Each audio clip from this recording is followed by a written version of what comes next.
내란숙의 윤석열을 즉각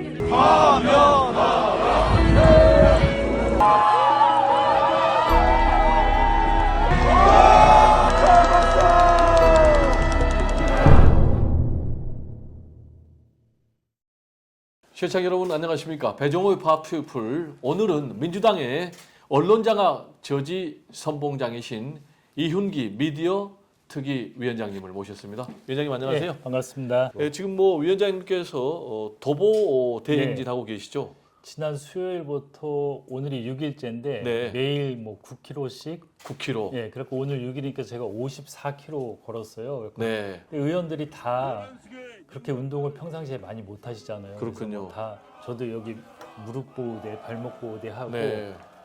6일째 걷고 있는데 네. 그래도 처음에 힘들었는데 걸을수록 또 힘이 나는 것 같아요. 네. 그리고 이게 어제부터 이렇게 걸으면서 그런 생각이 드는 거야. 이거 네. 포레스트 검프 같다. 네. 목표를 향해서 걷는데 뒤에 진짜 많은 사람들이 동의한 사람들이 쭉 늘어나면서 네. 뜻이 이루어지겠구나. 그러면서 파면 이제 결정이 얼마 안 남고 꼭 이루어질 거라고 저는 확신하고 있습니다. 파면 촉구 광화문 집회에 100만 명 모였습니까? 예, 맞습니다. 토요일 날 네. 정말 많이 모이셨어요. 자, 그렇다면은 예. 심판 결과가 궁금한데 선고 개인적으로 100% 인용 확신합니까? 저는 100% 인용 확신하고 네. 8대0 확신을 합니다. 8대 0. 탄핵 심판 선고 내려진 이후에 네. 강성 극우들이 승복을 할 거냐라는 부분인데요. 지금 보면은 헌재를 때려 부수자 또는 헌법재판관을 살해하자라는 그런 협박범까지 나오고 있는 이런 상황인데 승복할까요?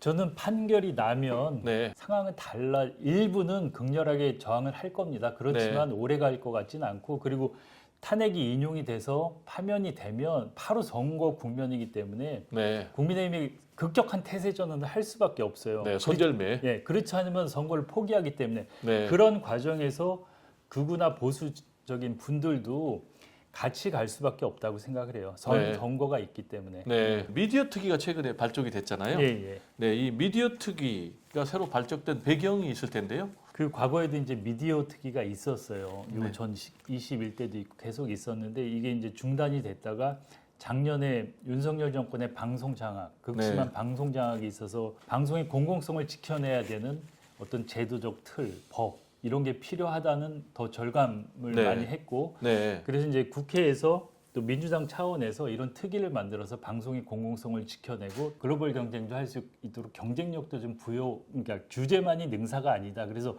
그런 공공성과 어떤 산업적인 측면 이런 걸 같이 좀 어우러서 그 특위에서 어떤 정책과 법안을 만들고 대안을 만드는 그런 특위를 좀 구성해서 가동하려고 준비하고 있습니다. 네. 그리고 이제 국회에 아주 뜨거운 핵심 상임위 중에 하나가 과방위 아니겠습니까? 이 과방위의 핵심 현안 중에 하나가 이진숙 방통위원장 이인 체제 이 문제 아니겠습니까? 최근에 대법원에서 이 이인 체제의 결론과 관련해서 판결이 내려졌죠? 맞습니다. 그 이진숙 위원장이 작년 2024년 7월 31일 날 취임을 했어요. 취임 네. 첫날 박문진 이사하고 KBS 이사를 선임했어요. 네. 했는데 그게 2인 체제에서 그 KBS까지 하면 MBC 다 해서 한 80명의 후보였는데 1시간 만에 이걸 끝냈거든요. 80명. 심의 의결하게 돼 있는데 심의는 거의 못하고 그냥 네. 형식적인 표결만 계속 한 거예요. 네. 기계적으로. 네. 그리고 이미 제 심증적으로는 대통령실이나 어디에 오더를 받아서 그거에 따라서 네. 하지 않았냐. 그러면서 이제 그 박문진 이사들이 문제 제기를 했어요. 네. 그래서 1심, 2심, 3심 대법까지 갔는데 대법에서 2인 체제에서 결정한 이 판결은 그 효력이 정지된다. 네. 그러니까 박문진 이사 해임한 거는 무효다. 이렇게 이제 판결을 하신 거거든요. 네. 그러니까 여기에 큰 뜻은 그러니까 원래 5명의 합의제 기구인 방통위의 취지에 어긋나게 2명의 방통위원이 이런 의사결정을 한 것은 무효라고 판결을 한 것이죠. 그러면 이제 MBC 박문진 이사진 6명에 대해서 효력 정지가 됐으니까 그러면 신임 이사들은 활동을 못 하고 있는가요? 예. 기존의 이사들이 그리고 거기 방문진법이나 이런 데도 이 새 이사가 선임이 안 되면 더 할 수 있거든요. 그러니까 네. 기존의 이사가 당분간은 계속 이사직을 수행할 수 있는 거죠. 네, 그럼 이제 대법원에서는 이진숙 2인 방통위 체제에서 내린 결정 무엇이 잘못이다라고 판단했나요? 그러니까 내용보다는 2인 체제의 결정 자체가 문제라는 거죠. 2인 체제. 예, 과반도 안 되는 5인 네. 합의제 기구에서 과반도 안 되는 2인이 이런 중요한 의사 결정을 한 거는 원천적으로 무효라는 판결을 한 거죠. 네. 그러니까 2인 체제에서 결정한 내용에 대한 판단을 한 게 아니고 네. 2인 체제 결정 자체 그런 과정과 절차가 문제라는 거죠. 예. 2인 체제에서 중요한 의사결정 예. 한 것 자체가 위법적인 예, 소지가 예. 굉장히 농후하다. 예, 합의제 기구이기 때문에. 네. 예. 자, 그렇다면 이러한 이제 이진숙 방통위원장에 대해서 국회가 법적으로 책임을 물어야 된다라고 해서 탄핵 소추안 이제 가결을 시켰잖아요. 예. 그래서 헌재 탄핵 심판이 내려졌는데 여기서는 4대 4로 기각이 예, 됐어요. 그러면 이런 대법원과 헌재의 차이는 어떤 차이가 있는 건가요? 이게 큰 틀에서 재판의 성격이 다른 거죠. 네. 그러니까 헌법재판소는 이진숙 위원장이 계속 직을 수행할 수 있을지 파면시켜야 될지 이걸 판단한 건데 네. 헌재에서는 제가 보기에는 근무를 한 이틀 했어요. 그러니까 네. 그런 게 파면까지 하기에는 좀 애매하다고 보고 그래서 4대 4 아주 팽팽하게 맞섰던 거죠. 네. 그리고 대법원에서는 효력정지 가처분 신청을 받아들이면서 그 2인 체제의 문제점을 인정한 거고 네. 그렇지만 이 4대 4 헌재 판결에서도 4명의 재판관은 2인 체제의 문제도 말씀은 하셨어요. 네. 이게 큰 틀에서 성격은 좀 다른 거죠. 예. 네. 그러면 이제 앞으로 이진숙 2인 체제 방통위는 어떻게 되는 겁니까? 그러니까 대법 판결이 있었기 때문에 그 방송통신위원회에서 중요한 의결은 사실 다 무효가 될 수 있거든요. 그래서 네. 저는 이준숙 위원장이나 김태규 부위원장이 신중하게 이런 의결은 하지 말아야 된다고 생각을 하고요. 네. 또 그러면 소송에 들어가서 또 무효가 되면 서로 소모적인 일이 생기니까 네. 일단은 의결을 하지 말고 시급히 그냥 방송위원회에서 해야 될 일 정도만 일단 해야 된다고 저는 생각을 하고 네. 그리고 뭐 조속히 방통위를 정상화하도록 모두 노력을 해야 되겠죠. 네. 5인 합의제 기구의 역할을 할 수 있게. 네. 그리고 이제 이진숙 방통위원장 하면은 뭐 빵진숙. 예. 예. 회사 법인카드로 뭐 빵을 수백만 원어치, 수천만 원. 원어치 예, 사가지고 논란이 됐는데 지금 이진숙 방통위원장 이 법인카드 사적 유용과 관련해서 고발이 된 상태입니까? 그래서 이제 대전의 경찰서에서 조사를 하고 있는 아주 기초적인 단계예요. 아니 고발은 돼 있는 상태냐? 예. 고발은 돼 있는데 경찰이 제대로 수사를 하고 있습니까? 수사가 지지부진하죠. 네. 저희가 고발한 지가 작년 그 청문회 직후에 했으니까 꽤 됐거든요. 제가 알기로는 뭐 넉 달 만에 경찰이 압수수색에 들어갔다는데 그렇다면은 이재명 대표의 부인 김혜경 여사에 대한 뭐 엄청난 압수수색 횟수하고 비교하면 너무나 차이가 난 거 맞습니다. 아닙니까? 저희 과방위 때도 이 얘기가 나왔어요. 네. 이진숙 위원장이 이렇게 많은 법인카드를 쓰고 이게 총 사용한 건 수억 대예요. 네, 수억 대. 빵 사 먹은 게 수천만 원이고 네, 이렇게 많은 카드를 불법으로 사용했다는 의혹이 있는데 조사 하나 제대로 안 하고 있고 이재명 대표 그 부인 김혜경 여사에 대해서는 얼마 안 되는 카드를 갖고 수많은 압수수색과 조사 그리고 언론의 어떤 언론 플레이 이런 게 있었잖아요. 그래서 형평에도 문제가 있고 만약에 이런 정도라면 이진숙 위원장은 벌써 뭐 수사받고 구속되고 중형을 받았어야 되는 거예요. 네, 그렇군요. 그러면 뭐 거북이 수사 플러스 봐주기 수사 의혹까지 들고 그렇게 있는데 볼 수밖에 없습니다. 네, 봐주기 그런 수사라도 상황인데요. 외우고, 예. 지금 또 과방위에 뜨거운 쟁점 하나가 유희림 예. 방송통신심의위원장 예. 청부 민원 의혹 문제 예. 아닙니까? 그 유일임 이 건이 처음에 제기된 게 2013년 9월이에요. 민원 네. 사주. 그러니까 그때 신남님 김만배 인터뷰를 많은 언론이 보도했는데 이 보도가 문제라고 방송심의위원회에 이제 민원을 제기했는데 이 민원을 제기한 사람들이 유일임 위원장의 가족이나 지인들 네. 그리고 이게 수백 건 네. 갑자기 수백 건이 들어왔고 그리고 어떤 거는 뭐 오타 하나 토시 하나 틀리지 않고 똑같이 내용을 복사해 갖고 그 민원을 제기하고 네. 이런 게 이제 문제가 됐고 이 당시에 유일임 위원장이 자기는 이 사실을 모르고 보고받은 적도 없다고 얘기를 했어요. 네. 근데 얼마 전에 그 과방위에 와서 방송심의위원회 직원이 양심 선언을 했어요. 네. 제가 국회에 와서 계속 유일임 위원장한테 보고도 안 하고 몰랐다 그랬는데 사실 그게 사실이 아니었다. 네. 양심의 가책을 느껴서 다시 얘기를 하는데 직원의 양심 선언으로 어떤 방송 장악이 전 뚝이 터졌다고 봐요. 유임 위원장에 대한 수사기관의 수사는 있었습니까? 그러니까 공익 제보자들이 있었는데 네. 이분들은 아주 경찰에서도 그렇고 가혹한 조사를 받고 탄압을 받았습니다. 네.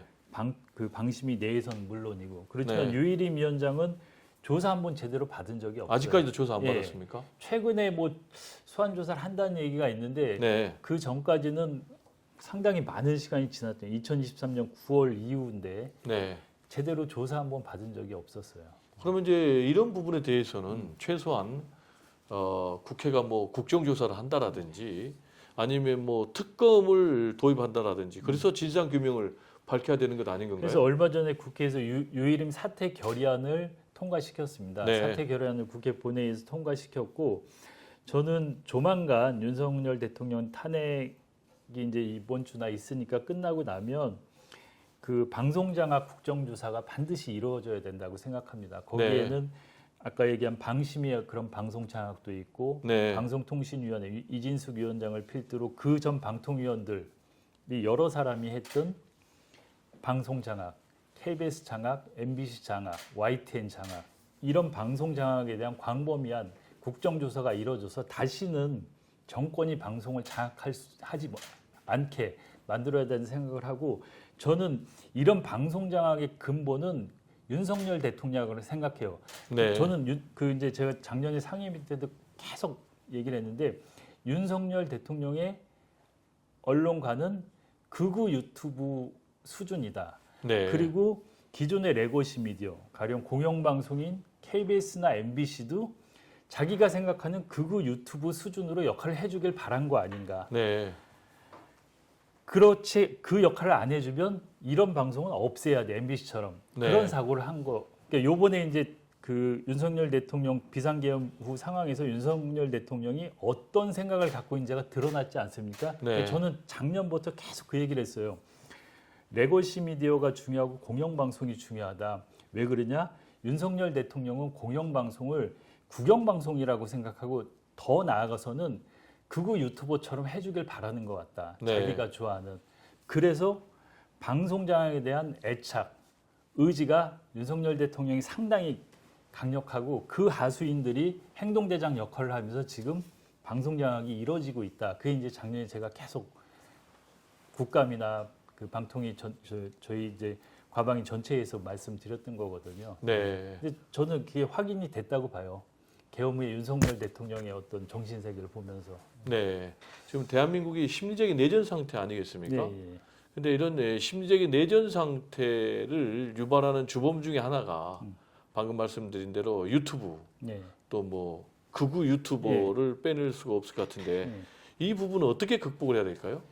그러니까 저는 아까도 말씀드렸지만 이렇게 극우 유튜브가 기승을 부리는 건 윤석열 대통령의 책임이 제일 크다고 봐요. 네. 윤석열 대통령이 거기 집착을 하고 대통령이라는 사람이 거기에 힘을 실어주니까 네. 이 사람들이 무서운 게 없이 무조건 하는 거예요. 네. 그리고 한편으로는 또 법적으로도 있던 이런 어떤 허위 조작 정보를 유포하는 유튜버에 대해서 처벌할 수 있는 법적 제도적 장치가 미흡한 것도 사실입니다. 네. 그래서 이런 게 좀 같이 가야 되지 않나. 예. 네, 그렇군요.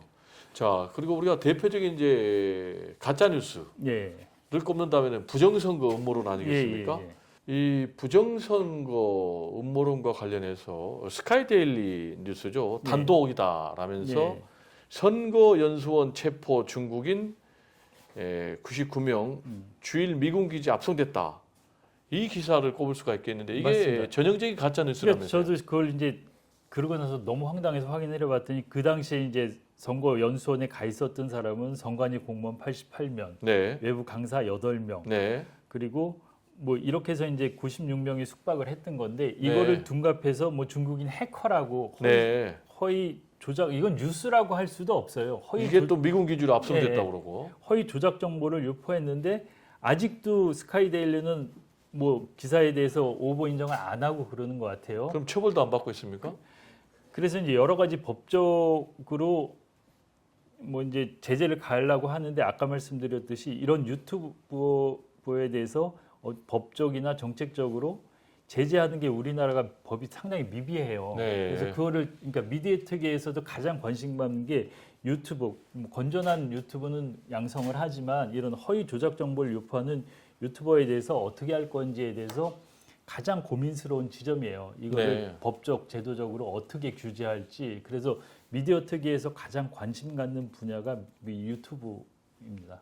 그리고 또 이 따옴표 저널리즘에 대해서도 상당히 우려들을 하고 있어요. 특히 이제 지금과 같은 심지어 내전 상태에서 예.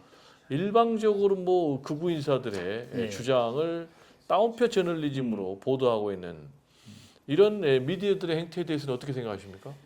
그러니까 따옴표 그러니까 따옴표 쳐서하면은 이게 뭐 진실이든 아니든 그냥 그 순간에는 팩트라고 얘기를 할 수 있으니까 누구나 보도를 하는데 저는 이거는 언론사나 기자들이 정말 각성을 하고 그리고 우리 사회에서 여기에 대해서 교육을 충분히 해야 된다고 생각합니다. 그리고 따옴표 저널리즘은 면죄부처럼 돼 있잖아요, 지금. 네. 그게 바뀌어야 되고 그렇다고 따옴표 저널리즘에 대해서 일일이 팩트 체크를 해서 법적으로 처벌할 수는 없잖아요. 네. 그러니까 그런 걸 교묘히 이용해서 따옴표 정도의 저널리즘은 그래도 인정해야 되지 않냐 이런 식으로 지금 가고 있는데 이건 아주 심각하고 이 따옴표 저널리즘이 가장 아까 극우 유튜브와 더불어서 여론 형성을 왜곡시키는 가장 위험한 존재라고 봅니다. 네. 위원장님 오늘 말씀 감사합니다. 예, 고맙습니다. 네. 언론장악 저지 선본장으로 활동하고 계시는 미디어 특위 위원장 이훈기 의원님을 모시고 현재의 우리 언론의 여러 가지 문제점들에 대해서 자세히 살펴봤습니다. 배정호의 파워피플 저는 다음 시간에 다시 찾아뵙겠습니다. 함께해 주신 여러분들께 진심으로 감사의 말씀을 드립니다. 감사합니다.